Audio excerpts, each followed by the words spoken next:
اعوذ باللہ من الشیطان الرجیم بسم اللہ الرحمن الرحیم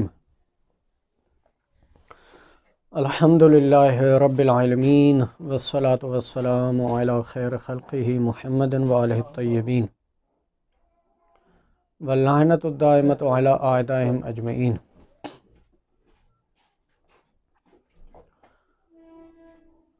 قال المصنف ثم انہ اشکل ایضا بأن الآیة لو سلم دلالتها على وجوب الحظر مطلقا فلا دلالة لها على حجیة الخبر۔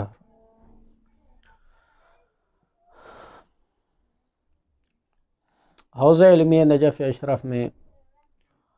کفایت الاصول کے طلاب کے لیے مادہ امتحانی کفایت الاصول جلد دوم امر ثالث سے ہے۔ ہم نے بھی امر ثالث سے پڑھنا شروع کیا تھا۔ خبر روایت کی حجیت کی ادلہ بیان ہو رہی ہے۔ مصنف نے دوسری آیت بیان کی تھی فلولا نفر من کل فرقۃ منہم طائفۃ، یہ والی آیت۔ اس پہ وجہ استدلال جو تھی، وجوہ استدلال، 3 وجوہ کو بیان کیا، پھر ان پہ اشکال کیا جو ہمارے کل کا درس تھا۔ آج کی عبارت میں مصنف فرماتے ہیں کہ ایک اور اشکال بھی باقی ہے آیہ نفر پر۔ وہ اشکال یہ ہے کہ آیت کی دلالت وجوب حاضر پر ہم اس کو تسلیم نہیں کرتے ہیں کہ وجوب حاضر پر ہے بطور مطلق، یعنی چاہے مفید علم ہو چاہے مفید علم نہ ہو، انذار سے علم کا فائدہ حاصل ہو یا نہ ہو، ہر دو صورت میں آیا وجوب حاضر پر دلالت ہے، ہم اس کو تسلیم نہیں کرتے۔ اور اگر تسلیم کر بھی لیں بطور اطلاق کہ وجوب حاضر پر دلالت ہے چاہے انذار سے علم حاصل ہو یا نہ ہو، تو مصنف فرماتے ہیں ایک اور اشکال لازم آتا ہے کہ آیہ نفر پھر بھی حجیت خبر واحد پر دلالت نہیں کرتی، کیونکہ ہمارا موضوع گفتگو خبر واحد کی حجیت ہے۔ خبر واحد کی حجیت پر پھر بھی دلالت نہیں ہے، ایک اور اشکال جو بیان کیا جاتا ہے۔ اس کی تقریب اس طرح ہے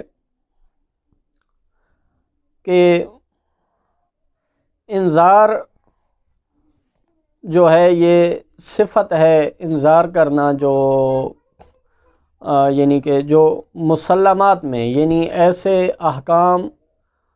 کہ جو امور مسلمہ میں سے ہیں، بدیہیات آپ ان کو کہہ سکتے ہیں، ضروریات آپ ان کو کہہ سکتے ہیں، تو ان کے بارے میں اگر انذار ہو تو یہ واعظ کا وظیفہ ہے۔ روضہ خوان بھی جس کو جو ہے نا وہ کہا جاتا ہے، واعظ کہا جاتا ہے۔ مثلا پاکستان میں جس طرح واعظین ممبر موجود ہے، یعنی ممبر کا یہ وظیفہ ہے۔ تو ممبر پہ کیا ہوتا ہے، یعنی ایسی جو ہے نا وہ امور کو بیان کیا جاتا ہے کہ جو تمام مسلمانوں کے درمیان یا مذہب تشیع کے درمیان جو مسلمہ امور ہیں، اختلافی امور نہیں ہیں، ان کو بیان کیا جاتا ہے۔ مثلا کہا جائے گا کہ نماز واجب ہے، اس کی اہمیت کو بیان کیا جائے گا، یا یہ ہے کہ کہا جائے گا کہ شراب حرام ہے، اس کی اہمیت کو بیان کیا جائے گا۔ تو یہ جو مسلمہ امور ہیں، چاہے ان کے بارے میں وجوب ہو چاہے ان کے بارے میں حرمت ہو، اس کو بیان کیا جائے گا۔ تو یہاں پر یہ ہے کہ انذار کرنے والے انذار کریں گے، واعظین یعنی انذار کریں گے، ممبر پر انذار ہوگا،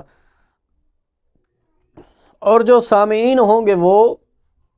تحذر کریں گے، یعنی تحذر، حاضر بمعنی تخویف، تخویف من العقاب، یعنی خوف دلانا عقاب سے، آخرت کے عقاب سے خوف دلانا۔ تو یہ تخویف دلائیں گے عقاب سے، انذار کریں گے، اور جو سامعین ہوں گے وہ تحذر کریں گے اور خوف کھائیں گے عقاب سے، قبول کریں گے۔ تو لہٰذا مسلمہ امور میں اگر آیت میں مراد ہے انذار کرنا، تو یہ واعظین اور ممبر کا وظیفہ ہے۔ اور اگر آیت میں اختلافی، یعنی جس طرح بہت سارے جزوی احکام ہوتے ہیں، مثلا جو ہے یہ تسبیحات اربع 1 مرتبہ پڑھنا واجب ہے یا 3 مرتبہ پڑھنا واجب ہے، یا اس کے علاوہ جزیات احکام نماز کے اندر آیا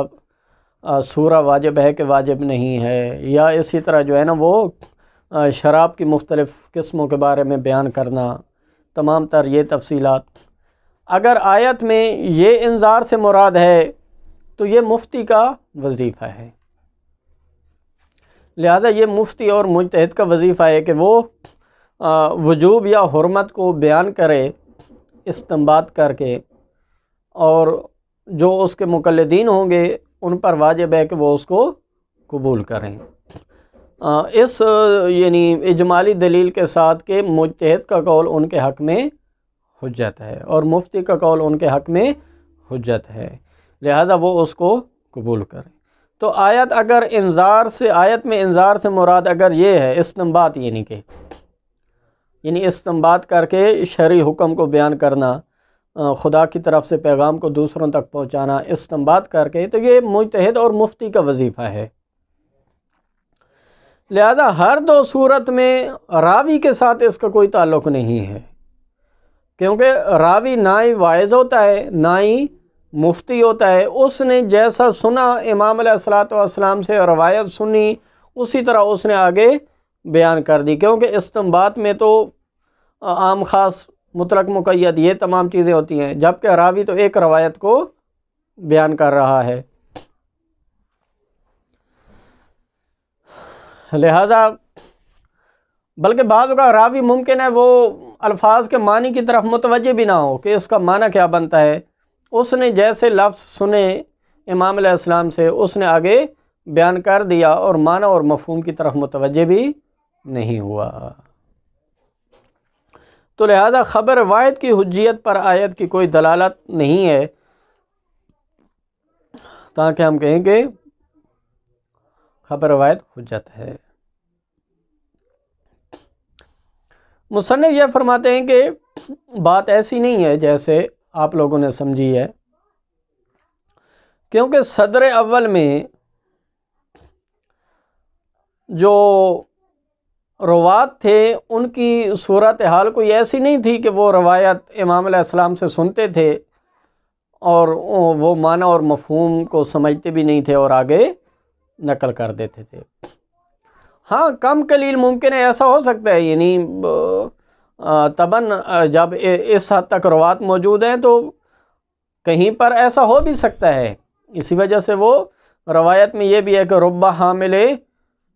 فقہ ربہ حامل روایت غیر و فقی، غالباً اس طرح کی روایت ہے کہ کتنے لوگ ایسے ہوتے ہیں کہ روایت ان کے پاس ہوتی ہے لیکن وہ فقی نہیں ہوتے ہیں، وہ روایت کو سمجھ نہیں رہے ہوتے ہیں، تو لہذا کم قلیل ایسا ہو سکتا ہے۔ لیکن اکثر روات جیسے زرارہ بن آیون یا محمد بن مسلم یا ان جیسے روات آپ دیکھ لیں، ابان ابن تغلب، اکثر اس طرح کے جو روات ہیں یا پاک پیغمبر صلی اللہ علیہ وآلہ وسلم سے جنہوں نے روایت کو حمل کیا، جیسے سلیمان فارسی ہو گئے، ابو ذر غفاری ہو گئے، یا مالک اشتر یہ کیا جو ہے عمار یاسر ہو گئے، مقداد ہو گئے، یہ اس طرح کے، یا اس کے علاوہ باقی حتیٰ کہ جتنے بھی روات ہو گئے جنہوں نے پاک پیغمبر صلی اللہ علیہ وآلہ وسلم سے روایت کو لیا ہے یا اہل بیت علیہ الصلوۃ والسلام سے روایت کو لیا ہے، احکام والی روایتیں ہوں، تو ان کی جو صورتحال تھی وہ فقی جیسی صورتحال تھی، یعنی ایسی بات نہیں ہے کہ وہ جو ہے نا وہ لفظ کو سنتے ہوں اور ان کو معنی کی طرف وہ توجہ بھی نہ دیتے ہوں، کیونکہ روایت وہ خود سمجھتے تھے کہ روایت خود انہی کے لیے بیان ہوئی ہے سب سے پہلے، نہ یہ ہے کہ اگلی نسلوں تک فقط پہنچانے کے لیے بیان ہوئی ہے۔ یعنی سب سے پہلے روایت انہی کے لیے بیان ہوئی ہے، سب سے پہلے انہوں نے اس پہ عمل کرنا ہے، تو وہ اپنا جب فریضہ یہ ان کا یہ تھا کہ روایت کو سمجھیں، تو وہ کیسے روایت کو نہیں سمجھتے ہوں گے؟ اور دوسرا وہ اہل زبان تھے، وہ قرائن خاصہ وہاں پر موجود ہوا کرتے تھے، وہ روایت کو لیتے تھے اور باقاعدہ ایک فقیہ کی طرح اس روایت کو سمجھتے تھے، حتیٰ کہ بعض مثلاً ائمہ معصومین علیہ الصلوۃ والسلام نے اپنے اصحاب کے لیے فقیہ کا لفظ استعمال کیا، جیسے حبیب کے لیے جو ہے نا حبیب ابن مظاہر کے لیے امام حسین علیہ الصلوۃ والسلام نے فقیہ کا لفظ استعمال کیا تھا۔ تو لہذا وہ فقط روات نہیں تھے، فقط راوی نہیں تھے، بلکہ وہ فقیہ بھی تھے اور باقاعدہ روایت کو سمجھتے تھے کہ روایت میں کیا موجود ہے، اور قرائن خاصہ وہاں پر جو موجود ہوتے اس کو بھی سمجھتے تھے، عام خاص مطلق مقید ان تمام چیزوں کو سمجھتے تھے اور سمجھ کر آگے بیان کرتے تھے۔ اور اگر کم قلیل ایسے راوی ہوں بھی صحیح کہ جو فقط انہوں نے مثلا روایت کو لیا لیکن معنی اور مفہوم کو سمجھے بھی نہیں، آگے بیان کر دیا، تو مصنف فرماتے ہیں کہ جب ضمنی وہاں پر ایک واجب حکم موجود ہے تو ٹھیک ہے، انہوں نے آگے نقل کر دیا، لیکن یہ ہے کہ وہ مجتہدین کے لیے وہ روایت کی حجیت پر دلالت موجود ہے، چونکہ ضمنی حکم جو ہے نا یہاں پر موجود ہے۔ جب ضمنی حکم موجود ہے، چاہے وہ خود متوجہ ہوں یا نہ ہوں، جب ایک ضمنی حکم موجود ہے اس میں وجوب یا حرمت کا، تو گویا کہ ایسا ہو جائے گا کہ وہ وجوب یا حرمت کو آگے بیان کر رہے ہیں۔ ہاں، آگے مجتہد نے استنباط کرنا ہے، وہ ایک اس کا فریضہ ہے، وہ ایک الگ بات ہے، لیکن انہوں نے گویا کہ وجوب یا حرمت کو آگے بیان کیا، تو یہ گویا کہ اس کی معنی جو ہے نا یہ ہو جائے گا، یہ ایسا گویا کہ ہو جائے گا جس طرح ایک امین شخص ہوتا ہے۔ ایک شخص اگر گویا کہ ایسا ہے کہ ایک شخص اگر کسی کو امانت دیتا ہے لیکن وہ امانت اس کے سامنے ظاہر نہیں کرتا، مثلا خط میں بند کر کے کچھ الفاظ لکھ کے اس کو امانت دیتا ہے اور کہتا ہے کہ یہ فلاں تک پہنچا دینا، تو اب معنوں کی طرف متوجہ ہونا تو دور کی بات ہے، وہ لفظ کی طرف بھی متوجہ نہیں ہے، لیکن یہ ہے کہ وہ آگے جب بیان کرتا ہے تو کیا اس اگلے جو امانت اگلے دوسرے شخص تک پہنچاتا ہے تو کیا وہ اس کے لیے حجت نہیں ہوگی؟ لہذا ایسی صورتحال ہے۔ سمجھو یہاں پر اگر بالفرض راوی اگر معنی اور مفہوم کی طرف متوجہ نہیں بھی ہے تو گویا کہ اس کے پاس ایک امانت ہے، وجوب یا حرمت کی ایک امانت ہے، چاہے لفظی صورت میں ہی کیوں نہ ہو، اس نے آگے پہنچایا تو جس نے سمجھا اس کے لیے وہ حجت ہوگا۔ تو گویا کہ روایت کی حجیت کے اوپر اس آیت میں دلالت موجود ہے، یعنی ضمنی انذار ہوگا وہاں پر۔